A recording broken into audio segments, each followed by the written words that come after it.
Jadi kalau misal suatu benda dikasih gaya tertentu, kalau misal dia berotasi, berarti kita sudah melakukan momen gaya pada benda itu ya.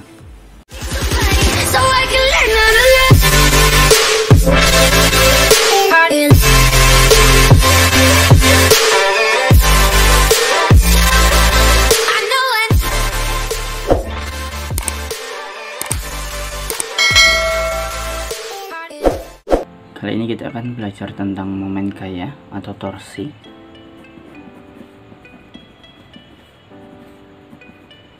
Momen gaya atau torsi. Nah, apa sih momen gaya atau torsi ini? Ya, kita sebut saja torsi gitu ya. Torsi itu adalah ukuran ya, kekuatan gaya yang membuat suatu benda itu suatu benda berotasi ya. Jadi kalau misal suatu benda dikasih gaya tertentu, kalau misal dia berotasi, berarti kita sudah melakukan momen gaya pada benda itu ya. Jadi contohnya semacam ini. Kalau misal ini suatu benda ya, ujung sini kita jadikan suatu poros ya, poros. Kemudian di sini kita kasihkan gaya F. Ketika dia diberikan gaya dan di sini poros, maka dia akan berotasi, akan berpindah.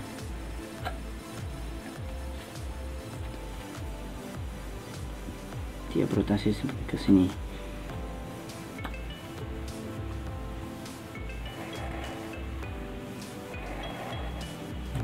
Dia akan berpindah ke sini kayak gitu.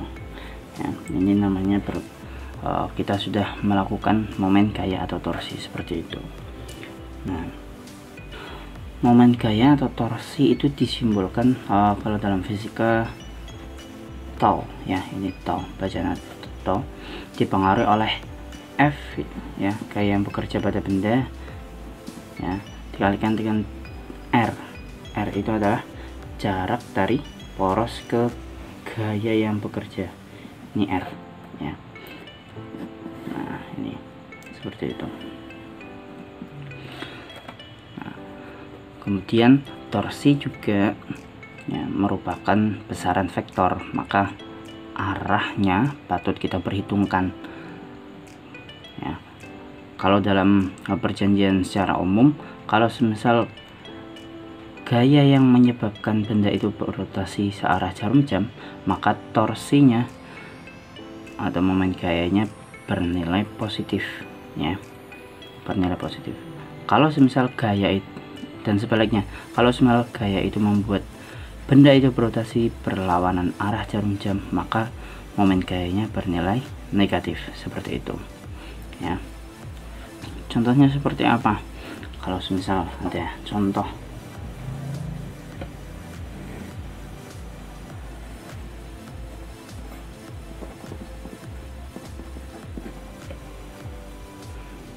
contohnya kalau misal di sini sama-sama di salah satu ujung dikasih gaya 20 Newton, kemudian di sisi yang lain ini diberi gaya dengan 30 Newton, kemudian di tengah-tengahnya ini adalah porosnya misal ya.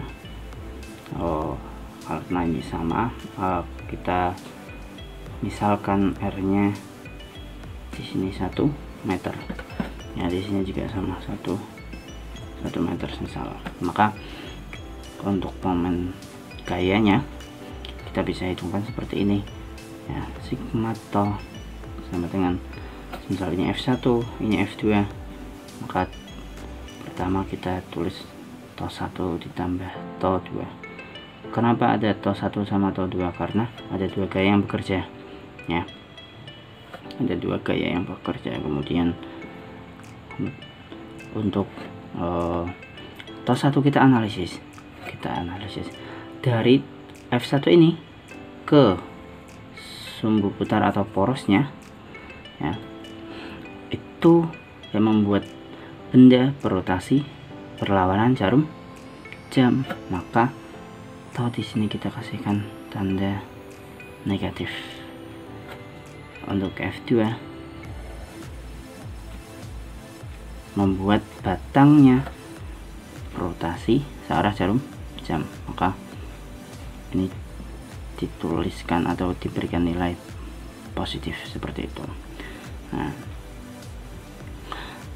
kalau sudah, kita tinggal tuliskan masing-masing komponennya. Tos 1 itu adalah F1 dikalikan dengan R1 plus F2 kalikan R2. F1 nya itu adalah 30 kalikan 1 plus 20 kalikan 1, maka ketemu min 30 plus 20 sama dengan min 10 Newton meter, seperti itu.